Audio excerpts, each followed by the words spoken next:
ജലപ്രളയത്തിന് ശേഷം നോഹയോടും കുടുംബത്തോടും സകല ജീവജാലങ്ങളോട് ചെയ്ത് ഉടമ്പടിയെക്കുറിച്ചാണ് 9-ാം അധ്യായത്തിൽ വിവരിക്കുന്നത്. സകല ജീവജാലങ്ങളെയും സസ്യമൃഗാദികളെയും ദൈവം ആ ഉടമ്പടിയിൽ മനുഷ്യനായി നൽകി.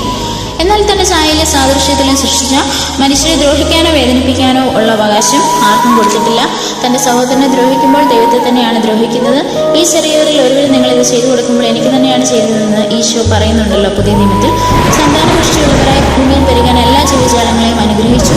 പിന്നെ ഇനി ഒരിക്കലും സർവ്വജീവനെ നശിപ്പിക്കാൻ പോരുന്ന ഒരു പ്രളയം ഉണ്ടാക്കുകയില്ലെന്നും ആ ഉടമ്പടിയുടെ അടയാളമായി മേഘങ്ങളിൽ മഴവില്ല് സ്ഥാപിക്കുകയും ചെയ്തു.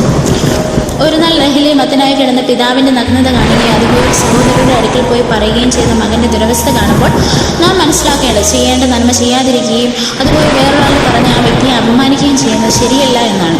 വെള്ളപ്പൊക്കത്തിന് ശേഷം നോഹ 350 വർഷം കൂടി ജീവിച്ചു. മുന്തിരിത്തോട്ടം വെച്ച് പിടിപ്പിക്കുകയും കൃഷി ചെയ്ത് ജീവിക്കുകയും ചെയ്തു. നോഹയുടെ മുഴുവൻ ആയുസ് 950 കൊല്ലമായിരുന്നു. ഇതൊക്കെയാണ് 9-ാം അധ്യായത്തിൽ